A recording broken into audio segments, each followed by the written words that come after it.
bienvenue sur ma chaîne. Apprenons le français avec Titi.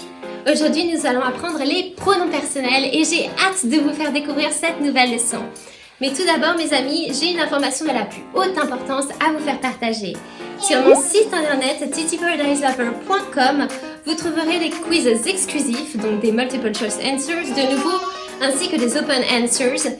Donc n'hésitez pas du tout à consulter le site, à y jeter un coup d'œil, tester vos connaissances et si vous avez besoin de bases plus solides, n'hésitez pas non plus à revoir cette vidéo, à appuyer sur replay. C'est tout mes amis, commençons cette leçon maintenant. Je, tu, il, elle, nous, vous, il, elle. Répète après moi de nouveau. Je, tu, il, elle, nous, vous, il, elle. Donc à la fin de la troisième personne du pluriel, vous devez mettre un S à il, elle. Et vous le prononcerez uniquement quand le verbe qui le suivra commencera par une voyelle. Donc par exemple, ils eurent. Donc la liaison doit se faire et vous prononcerez le S comme un Z. Zzz. Ils eurent des enfants. Ils eurent des enfants au lieu de dire ils eurent des enfants. Voilà. Donc n'oublions pas la liaison. La plupart du temps, les Français les omettent. Ah, les omettent. Enfin, sauf que c'est pas le sujet, le pronom personnel là, mais bon, bref. Vous devez faire la liaison. Et la plupart du temps, dans le discours courant, en fait, le parisien ou le français en général a tendance à l'omettre parce que c'est juste... Oh, merci, une statue. Merci, my love. Thank you very much. Thank you, my angel. Yeah, it's like a Buddha with a fish. Oh, wow. Yeah, he doesn't have much hair. Il est presque chauve. Donc voilà, n'oubliez pas de faire la liaison. Revoyez cette leçon si vous avez des problèmes. Et, oh mon Dieu, laisse-le pas ici mon cœur. Yeah, you want to put it back? Okay. Or do you want to keep it? That's so cute.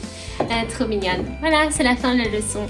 Et j'espère que vous avez eu beaucoup de fun à la regarder. N'oubliez pas également de faire le test, le questionnaire. Merci mon cœur.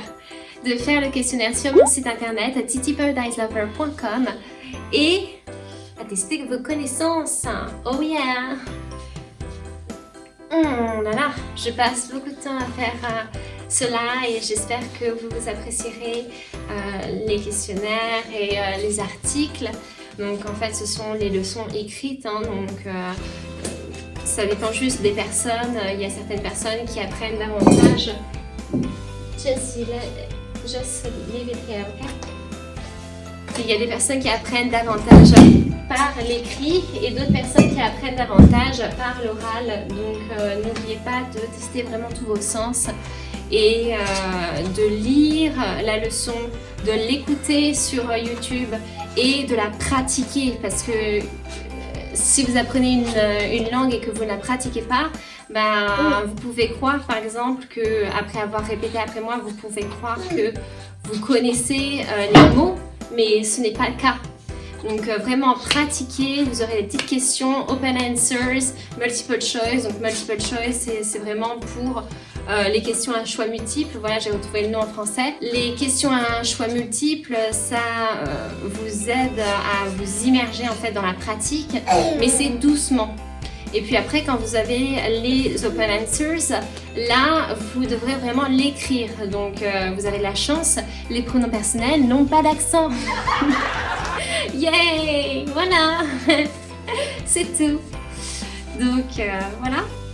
Avec Monsieur Bouddha et ma fille, Je vous souhaite un agréable week-end et à bientôt. Starstruck, but haters got some indecisive. I'm over fighting. I just can't wake up cold and sleep alone. This boy's some trouble. When he's around, my problems seem like double.